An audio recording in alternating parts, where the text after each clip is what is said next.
by PJ Zuko. I think PJ got stuck going to get lunch or what, but we collectively as a show just going to have to absolutely relentlessly mock him whenever he does get back. Got a lot to dive into on the show today. I'm going to ask for PJ's help and your help as we head into the college football season, determining what a certain phrase means that gets thrown around a lot in college football. So we'll dive into that coming up here in a little bit. Obviously, the Braves continue that win streak, putting up a 10 spot against the Nationals last night. 5 straight games in which the Braves have hit multiple home runs, and I believe 3 straight where they've gone back to back as they do it again last night. Everyone getting involved in the action. Michael Harris, the Braves superstar center fielder, has now hit a couple of home runs now as well. So Braves on fire right now. Now you see the Mets to actually start losing some ball games because during this win streak, you've picked up 5.5 games. But I think when you look at this part of the schedule and who the Braves are going up against, you're kind of hoping that you were able to pick up a little bit more. So we'll dive into that here as well. But something I wanted to talk to PJ about, and again, we're going to have to mock him relentlessly whenever he does decide to join us here on the show. Currently, the Golden State Warriors need one more win to lock up another NBA title. And going into the series, I thought a couple of storylines were fascinating. Number one, the Boston Celtics, according to anyone you talk to, Vegas, ESPN's indexes, Fox Sports, whoever you talk to, Boston was the heavy odds-on favorite to win this series.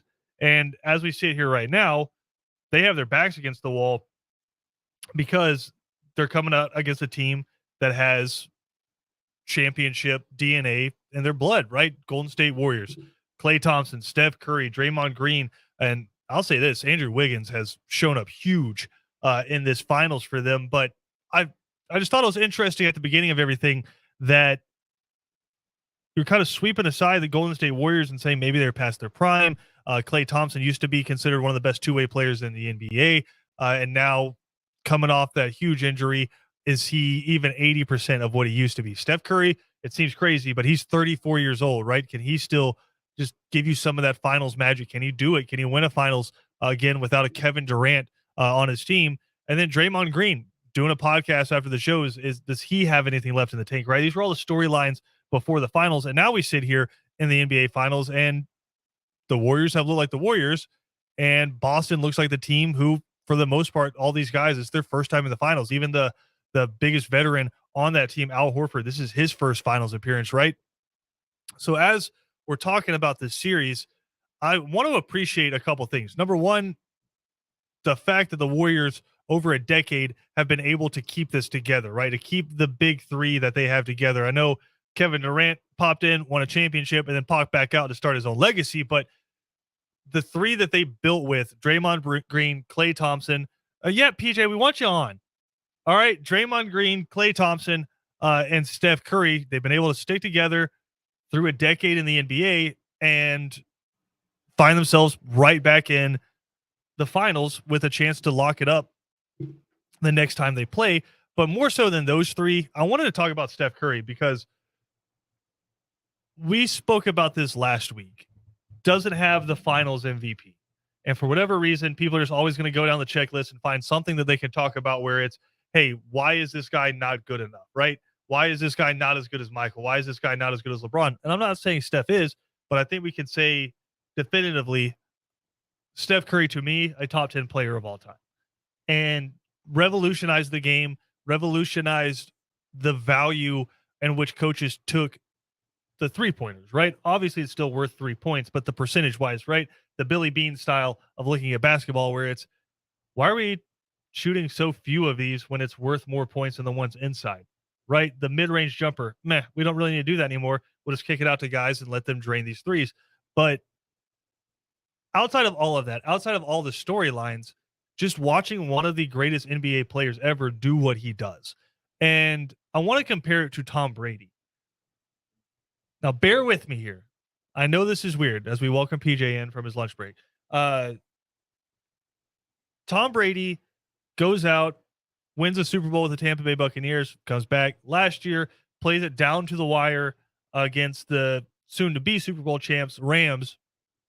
And then we get the news that he's retiring, that Tom Brady's done.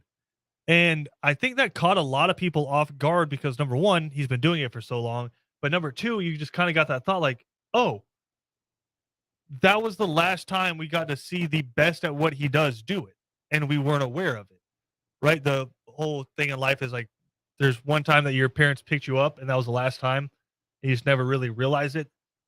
The last time you hang out with a group of friends, you don't realize it's the last time. Mm-hmm. Tom Brady, is. who's an artist, you didn't realize that you were watching him paint his last painting. And so everyone, I think, or I shouldn't say everyone, some people just don't like him, but fans of really good football, I think we're kind of like, damn. Yeah. Like that's the last time we got to see Tom Brady. Now, he is giving us a second chance, and maybe this was just all strategic from him, giving us a chance because there really wasn't, he didn't get a farewell tour, right?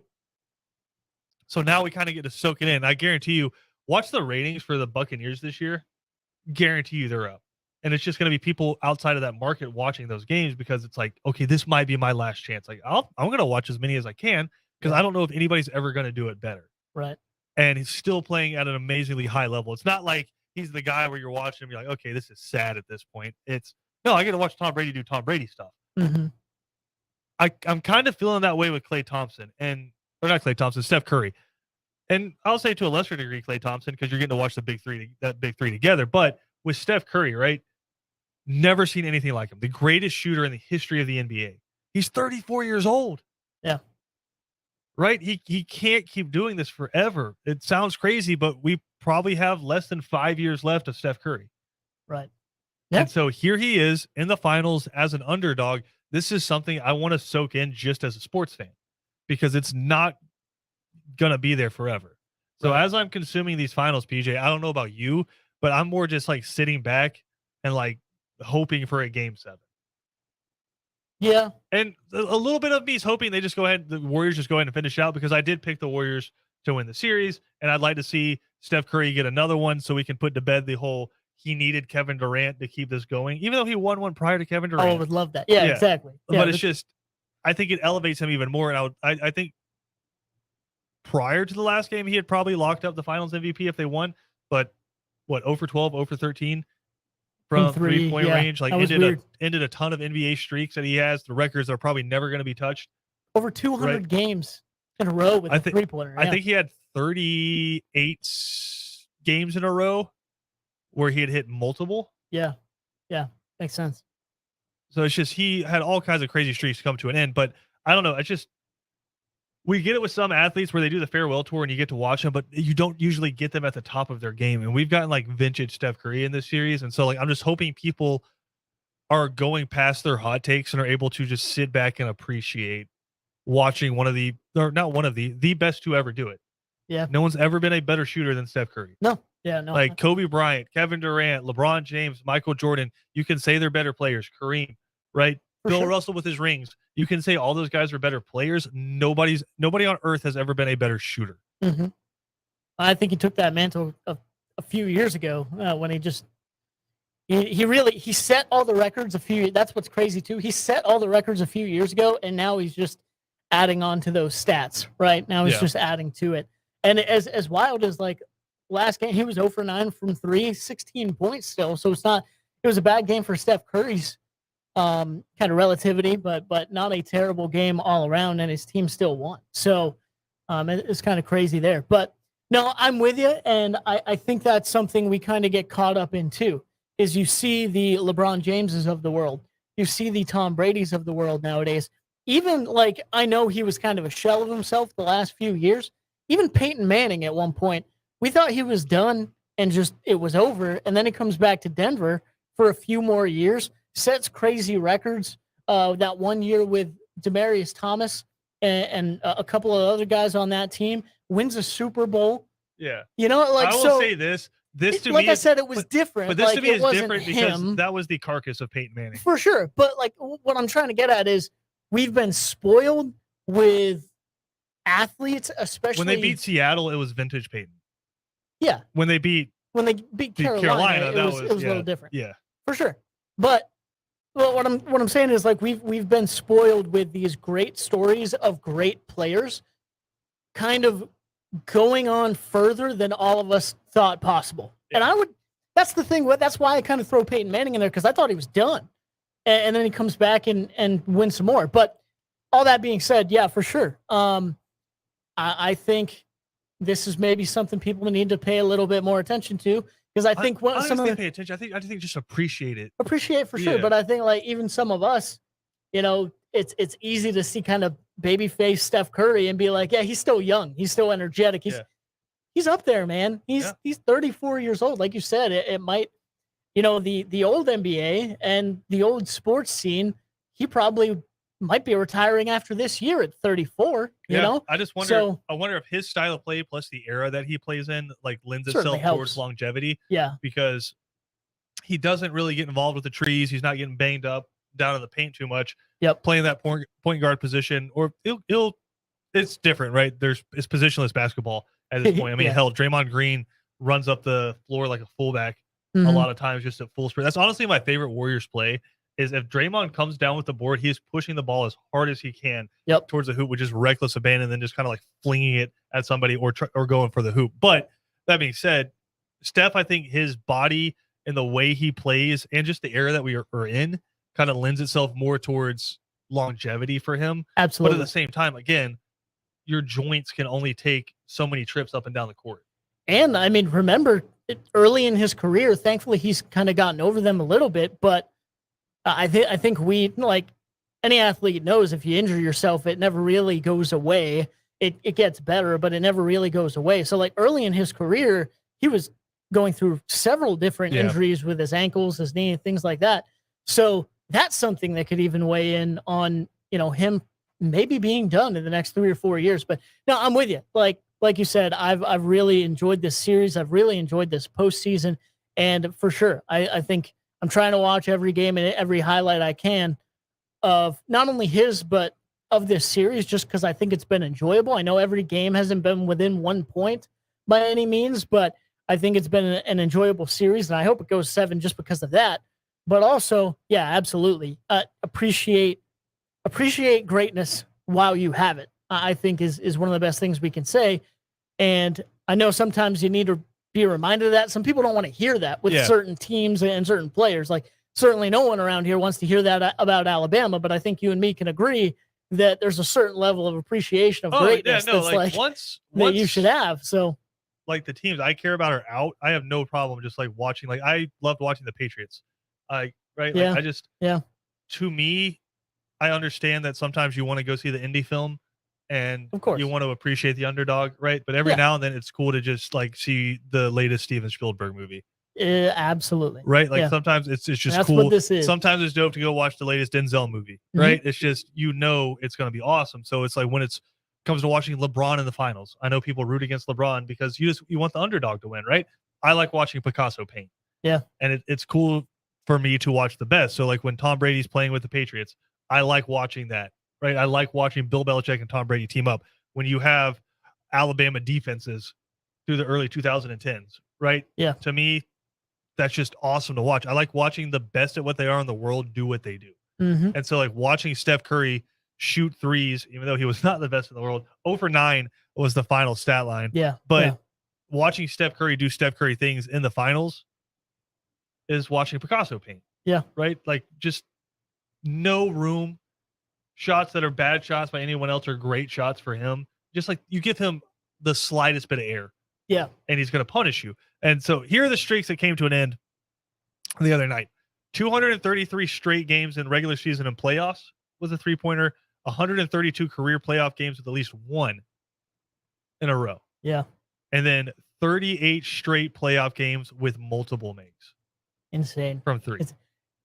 You want to talk about that's insanely wild. It did come to an end, but still, again, gets the win and whatnot. But you want to talk about paintings and whatnot. Think like in my mind, this is more like a great trilogy, right? Yeah. Where like the first one is obviously Steph Curry's struggles with injuries and whatnot. They go on, they win the championship with that first team. The second one is like the Empire, whatever, with Kevin Durant joins and you win a couple more. You unbeatable, crazy. Yeah. What's I think even more to be appreciated is this is Steph Curry back in his main role, but also in a different role. Whereas you have Steph Curry just going insane and being vintage Steph Curry from three and everything for the most part during this finals. But you also kind of have Klay Thompson and Steph Curry. Like, part of the reason why they're winning this series is the guys they have around them and the younger like crew that they're grooming up, like Jordan Poole and Gary Payton II and Andrew Wiggins even popping off in that last game. So like, I want to put Andrew Wiggins in there as an and run. I think he, outside of like Steph Curry, has maybe been the most important player for them in the series. Yeah. Because when he's not putting up 20 points, I believe he had a 20 rebound game in one of those games. So like he's been unbelievable. And like you talk about a career arc, a guy who was considered a bust, disappointment, right? Get him the hell out of Minnesota. And look, all of a sudden, he's one of the best players in the finals. Yeah. Yeah. It's a lot that location and just kind of the people around you, what they can do for you. So I just hope people just watch it and appreciate it, because Boston's going to be back. They have one of the best young cores in the NBA. Don't know how much longer with Draymond and Klay and Steph. And it seems crazy because, like you said, it seems like yesterday they were like the new kids on the block, kind of changed everything. And it's been a decade. Mm-hmm. Exactly. Like, think about, it's been, Steph Curry's 34 years old. That means he's been in the league for at least like 13, 14 years. I mean, it's crazy. Okay, game 6 coming up tomorrow night. Golden State currently leads 3-2. Is this, if you're a Golden State fan and like, say, potentially season ticket holder, are you rooting for them to win tomorrow night, or are you like potentially doing the weird selfish thing where you're like, I want you to win it back in Golden State? That's always tricky. I think you want the championship no matter what, but that's the thing is like, get a chance to get tickets to Game 7. Even if Boston wins at Golden State with the core they have, kind of, I don't know. Of course, I'd want to see it go 7. And yeah, you're right. Like, you want to see them celebrate on their home court, especially if you're in the building and can be in the building. Beyond like, celebrating, like probably it's like, would be if voting you're a fan of the team, what's better? Seeing your team win it on TV? And we're just assuming you don't have the money to go watch the game in Boston, right? Or the ability, right? Seeing your team win it on TV, or just experiencing a Game 7 in your home stadium. Yeah. Regardless of the outcome. I mean, there's a lot of different things that can bring too, because like, they're going to be celebrating in the city no matter what. But like, if you're in the home stadium, like, you can be in the home stadium, in the gym, or you can be outside. I'm sure there's several different venues around the area that they can go to. So like, it's just a completely different energy all around. So I'm sure if I was a fan, I'd probably be rooting for it to go back to Golden State. Especially like, I saw, I saw the a highlight of Kobe Bryant last night winning the first championship without Shaq. That's the one they won over Dwight Howard and the Orlando Magic. And it's just so odd watching them celebrate in a dead silent stadium of the Orlando Magic, kind of jumping up and down on the Braves center. Won in Houston. You want to win no matter what. I don't care if they won on Mars. Yep. Understandable. It's crazy. So long as we got to watch that ship. Maybe even makes it a little bit better because you get to watch the fans being sad. Yeah, sure, but I don't know. Watching Game 7 at home, though. That's different, dude. It is. Yeah. All right, let's take a quick break. We got more to talk about here. I'm gonna have PJ help me reclassify some stuff that people throw a phrase around a lot in college football. We get PJ to help me either reclassify, or maybe he's going to say the standard is set and it should stay that way. So we'll dive into that. Also, there's going to be a college basketball game in a weird venue coming up this year. That should not be news to anyone because they play college basketball at very weird places. I'm not a fan of where they're playing this one at. So we'll dive into that next. This is Second Down on ESPN Radio.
Second down on ESPN Radio is presented to you by the Uniform Source. Christian Gokel alongside PJ Zuko. All right, PJ, when I say sport being played in another arena, like outside of its typical venue, what's the first thing that comes to mind for you? Over the past 10 or 15 years, I've seen this a lot. So the first thing that comes to mind is hockey nowadays. Okay. Honestly, like the outdoor games, and played them in Fenway Park. I believe played them in Soldier Field before. I think that's been like, I don't know. That's the first thing that comes to mind for me, personally. So for me, there's a few. Number one, college football and NASCAR stadiums. Or should I call it tracks? Yes. That was one of the coolest things. Tennessee, Virginia Tech played at Bristol. Yeah. That was I think incredible. there's another one. I think Tennessee's done that twice. And it might have been at Bristol both times. No, they've only done Bristol once, and that's what I don't, because I thought it was incredible. It was like the largest college football crowd ever as well, because they literally had more seats than any other stadium. I thought it was incredible, but it's the only one they've played there. Obviously NHL at NFL stadiums. So like playing a game inside Lambeau. Yeah. And I think they've done it even in college football stadiums. I think they did it at Camp Randall. I think there was one scheduled for Beaver Stadium, like before, I think it was during COVID, so they didn't end up doing it. But listen, I love Beaver Stadium as much as just the next guy. saying, like, I don't know that it gets cold enough. What? I don't know that it gets cold enough. No, okay. Does it get as cold as Wisconsin? No. Okay. There's like a month and a half there. There's a window. There's a window. And then I think the peak of playing a sporting event on a different arena, because this was like straight out of a video game. Yeah. Basketball on an aircraft carrier. That was the most amazing thing I've ever seen. Right? Yeah, it was incredible. Everything about it was beautiful. Has there ever been a cooler sporting venue ever? Like, I think that's better than the Rose Bowl. All in all, what other sporting venue can potentially take over another country? just with the one aircraft carrier. Correct. You're probably right. Just imagine Top Gun with a basketball game, like the court and everything happening. Yeah. That was, I think at very least, of the obscure games and obscure locations of sports, I think that was the best one. We flipped it around at this point, PJ. We're doing NASCAR races at college football stadiums. We did, and that was incredible too. The Coliseum or the Rose Bowl? The Coliseum. Yeah, that was great. They had the cars like coming through the arches and stuff. It was so cool. Well, here's what's not great, and just in my opinion. Announced recently, coming up in 2022 on November 11th, the Brew City Battle. So obviously, this is happening in Milwaukee. You will have Wisconsin men's basketball taking on Stanford. And on the women's side, you'll have Wisconsin taking on Kansas State at American Family Field, where the Milwaukee Brewers play their games. Yeah, I don't like it. I don't like it at all. No. And they've put out some mock-ups of it. And basically from first base to third base is where the court's going to go. And they're going to have some stands like on top of second base. But that's it right there. No. Oh God. Yeah. Right. It's terrible. There is no crowd presence at all. Like that's part of the reason I like watching basketball is the fan presence and a lot of times with these stadiums, you feel like they're right on top of you. Right. You don't have stadiums, you have field houses. Yeah. Yeah, true. But no, you have arenas. That's just off. Like I'm just gonna be honest. I'm not even a huge fan of the NCAA tournament putting like the Final Four inside of like football stadiums. Yeah. I understand the whole point is they're gonna sell 100,000 tickets, and that's why they do it. I'd rather them be in basketball stadiums, but I semi disagree. Like, I think it's fine. I think the football stadiums are okay. Again, because they also they build the presence in enough to where the crowd is still basically right there even though they're not on court level with everyone. So But what would I be a think cooler those are atmosphere? okay. What would be a cooler atmosphere? Mercedes-Benz Stadium for national championship or the Garden? Oh, the Garden, absolutely. So I'm just saying. No, for sure. So like just because it's more people doesn't mean it's better. But we're both on the same page that you should That's absolutely not bad. be playing a basketball game inside of a MLB park. No, because there's no way to make that right. There's no way to give the crowd geometry the doesn't same- work. It just doesn't. No. Which can I go off on like just a completely weird tangent real quick? Sure, Do you know what the distance is between home plate and first base? it's 90 feet, right? 90 feet, right? Yeah. Do you know what the distance is between first base and second base? 90 feet. No. Wow. Yeah. Kevin, did you know this? Yeah, I don't know. Is it like 87? Kevin, if you're listening, nod your head. He's probably not. He's not listening. He's watching live golf highlights. Probably. Highlights. Getting ready for the Open. Yeah. Yeah, it's 88.5 feet. Yeah, I had no idea. That's Just crazy. because of the geometry. So where they would have the umpires standing so they could make calls a little bit easier. They just kind of basically, if you're looking at it like a diamond, they squeeze the diamond in a little bit at the top. Oh, so they're Yeah. making it shorter. Yep. Huh. So from home to first, 90 feet. Well, I'm sure the third to home is 90 feet as 90 well. feet, right. Yeah. But from first to second and second to third, 88.5. There you go. I had no Okay. idea. So that means it's even more impressive to steal home because you got to go a foot and a half longer. Or does it make it less impressive to steal second?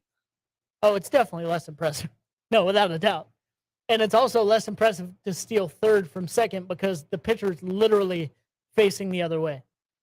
I had no idea. And this has all been brought up because they're talking about making the bases bigger. Yeah, that is pretty crazy.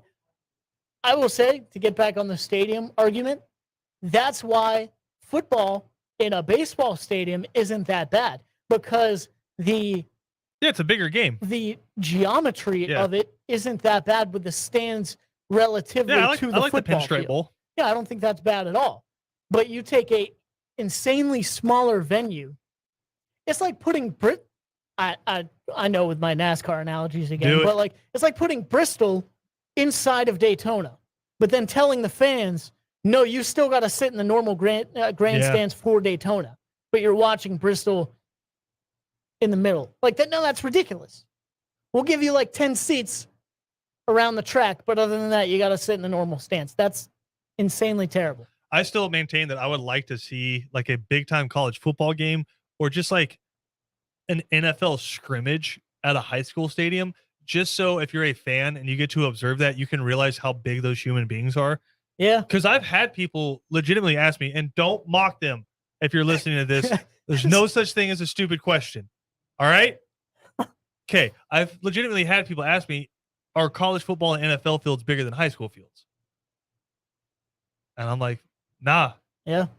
And I was like, it's just you watch it on TV and you don't realize Yeah. how big and fast those dudes are. Because you get Right. out in person and watch a high school game, you're like, this can't be the same size. Agreed.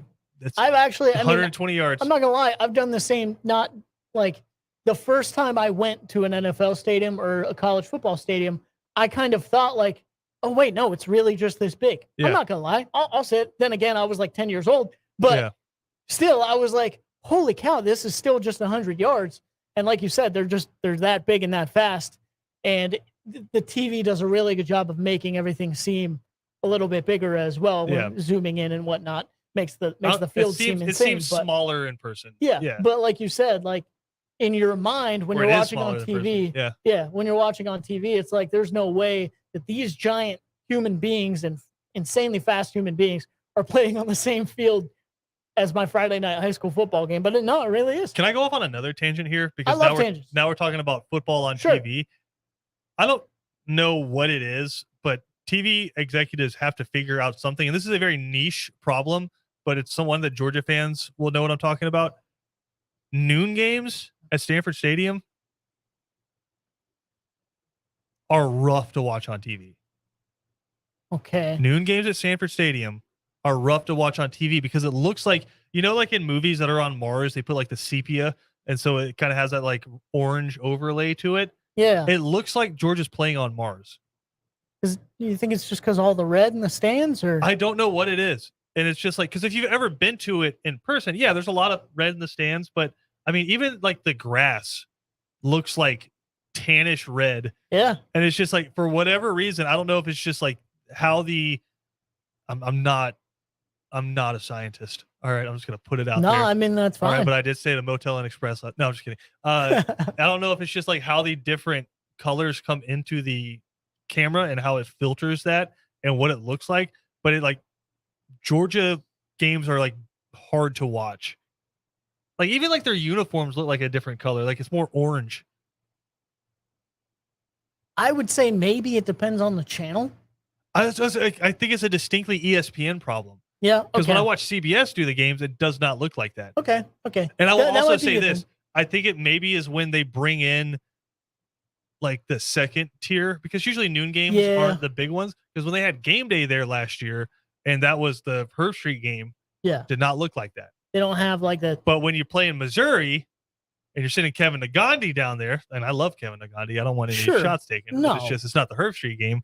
All of a sudden, Georgia looks like they're playing on Mars. Although he is a Temple fan, so maybe Hey, what's wrong with maybe Temple? we should take some shots there at Kevin Nagandi. But no, anyway, I can see what you mean. Obviously, also too, like all of the new. That's probably a good point about the second tier and different like kinds of broadcast They're not equipment sitting and in the whatnot. first string cameras. No, and we all know, like we all can tell, the 8 o'clock games or the big noon games, whatever. You get those new like premier cameras, and it looks like it's a video game. Like it's insanely cool. It's insanely clear. So it would make sense if they brought like some of the older cameras to some of those other games. And let's face it, technology, like the longer time goes on, the crazier technology advancements are like going, right? So like a difference between a camera from like 2005 and 2008 probably wasn't that big. A difference between a camera from like 2018 to 2022 is probably pretty huge. So I don't know. I can see that. I can see that for sure. Also, I will say I don't have a lot to throw into this because when Georgia was playing noon games last year, normally by the middle of the first quarter, it was 20-something to nothing. So I wasn't watching them anymore. It's fair. I'll be honest. I didn't watch every second of Georgia playing football last year. So a lot of times it was 24 to nothing. I'm going to try to show really PJ quick. an example of this during the break, but we do have to take a break. We're going to come back. I'm going to get PJ to help me reclassify something around college football. That's coming up next right here on ESPN Radio.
Second Down on ESPN Radio is presented to you by the Uniform Source, 2 different locations in Savannah to take care of all of your uniform needs.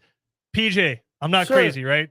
I don't think so. You saw what I showed you on YouTube. Oh, I thought we were just talking generally. No, I actually did. Yeah. And we looked at an example from 2016. We looked at also an example from 2021. And it seems like, especially, just to break it down even more a little bit, especially the side cameras. Yeah. For like the when you're specific games, actually like watching the action of the game. Yeah, is blurry. It's maybe off color and off tint a little bit. It looks a little faded. But once it goes to like the highlight camera, it's pretty clean, pretty crisp. Yeah. But that side camera especially is off. So I'm with you. All right. It might be one of the older models or something like that. Who knows? But no, I'm with you. I'm just glad I'm not the only one. All right. That being said, I need your help with something, PJ, and I know you're always available to help. So, I mean, when you're here on time. Yeah. Other than when everything is happening that I told you during the break, like we don't have to. It's fine. That would take forever. So I think a lot of things are fluid, and we like to stick to our guns on stuff, and we like tradition. But I think when we talk about something like we're about to talk about, we eventually have to move the time frame in which we're using. And so I want to talk about Blue Bloods. Okay. Yeah. All right. Because if you ask people around college football, you'd say, who are the Blue Bloods? You'd say Alabama, say Ohio State. You'd say Notre Dame, right? Michigan, USC, Texas, Nebraska, right? Those are the been there, done that, been there for a long time. I'd put Penn State because of Joe Pa and just how long they were able to do it with him, right? Blue Bloods of college football, right? You can watch all the old black and white footage of them with their Heisman Trophy. Whenever I talk like this, I'm bringing it on the sideline. Like, right, when everyone talked like that, they were really good. Yep. Right? I feel eventually someone needs to be sitting down doing the same thing we're doing 30, 40 years from now. And instead of talking like this, they're talking about Brent Musburger, right? Like, that's going to be the voice of the olden days, right? Or the Brad Nesslers, right? Those are going to be the voices of the olden days. And if that's the case, teams who are irrelevant right now, should they still be considered Blue Bloods in 10, 20, 30, 40 years, or should they still be considered Blue Bloods right now? Yeah, no, that's so I'm just gonna it's a very interesting question. Because I mean, listen, Georgia Tech was beating the hell out of Cumberland way back in the day. They certainly were. Again, if you're talking about like the OG Blue Bloods, like you got to bring Yale. up Army. Yeah, Yale. They're dominating everybody. The OG Bulldogs. Yeah. So we don't talk about Yale like that anymore. No, we don't. And that's what's crazy is some of the people I think that are even classified as Blue Bloods today, to a lot of people that you talk to, they just kind of name the programs that were big and that had a lot of notoriety, but didn't really win a lot still. Like, you threw Michigan in there, and I think a lot of people would. How many championships do they have? Not a ton. I think they have like one. I think they've won like one national championship. In their entire history? I don't know if that's true. I don't know. That sounds like a Penn Either State way, it's been like probably. Either way, it's at least been like 30 or 40 years since they have won one. This is the 90s, right? Yeah, it's been like 30 years. Yes, I mean, it's not false. It's not far away. No, it's been 30 years. Oh God. Since certain years in the 90s, yeah. What have we done? Claimed national titles, they have 11. But here's my point. Claimed. Here's my point. 10 of their claimed national titles: 1901, 1902, 1903, 1904, 1918, 1923, 1932, 1933, 1947, 1948, and then 1997. I would love to see how many other teams have claimed national championships for those same years. Because probably they just went undefeated. Hey, they have 5 unclaimed. 1925, 1926, 1964, 1973, and 1985. How would you like to be the publication that names a team a national champion and they're like, nah? Yeah, how does that even happen? We're good. How does that work? That's wild. No, but I think like that's one thing, again, like you said, we have to revisit. And it's just, is one national championship in the last 30 years or 25 years something that we're really going to say, yeah, they're a blue blood? And I don't know if that's right. I don't know if that's true. And even then, I think you're like, yeah, I'm saying that about my school too. You're taking them out of the fold also because they haven't won one since the 80s. So, But see, I don't know that national championships are the only qualifier I don't here. Yeah, I think like all Americans and just like sure. and your recruiting prowess and players you're putting into the NFL and all that. But Nebraska, it's been 30 years since your heyday. Yep. Are you still considered a blue blood? It's really been a long time since they've been in contention for anything. Yeah. I think they've gone to one Big Ten national. I think they've gone to one. South Carolina's been to more conference championships recently than Nebraska has. Yeah, absolutely. And even then in the Big 12, they were only really relevant when Ndamukong Suh was there. That 1 year, he went crazy. They went to the Big 12 championship, lost like 12-9 to Colt McCoy. Yeah.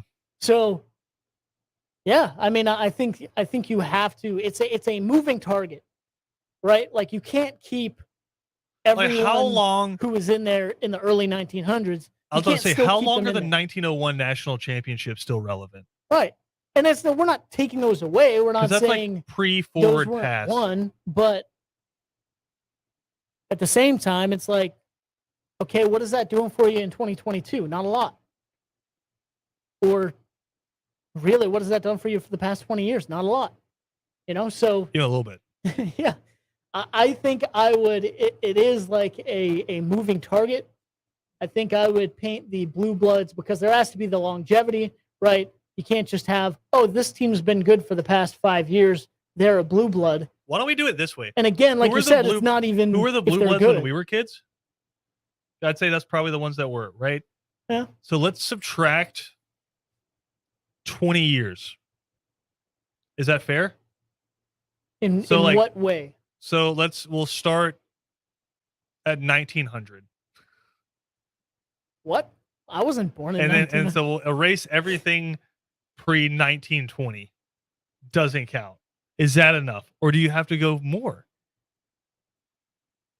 You have to go farther back. Is that what you mean? No, you have to, or you have to like cut off more. Like when is the cutoff that we can start saying is relevant history to make you a blue blood? 1970? I'd say for this, like that's the thing is this generation of college football has changed so much. Also, yeah. I'd say maybe like the 70s or the 80s, probably, because that's stylistically college football has changed so much. So that's one of the reasons why the blue bloods in 1950 aren't the same blue bloods that we have now. You leave Yale alone. I'm just saying. Sorry. Right, so it's a different time. We've run out of time on today's show, so I think we've set the standard for when we can start determining if you were a blue blood or not. Yeah. And you're just eliminated. Figure out the rest of it. You just eliminated 10 of Michigan's national championships. So way to go. You don't think that was planned? You don't think I did that on purpose? That was absolutely planned. Let's take a break. We're going to come back and get you ready for 3 and Out next.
Second Down on ESPN Radio. 3 and Out coming up next. Guys, going to be joined by Cam Rogers from the Believe Network. Give you all your gambling insider tips as we get ready for the U.S. Open to get going tomorrow. That should be plenty contentious. Braves look to keep the win streak going tonight against the Nationals. Spencer Strider on the mound for the Braves. That coming up immediately following 3 and Out. If you miss any portion of our show, you can check it out on ESPNCoastal.com or wherever you get your podcasts.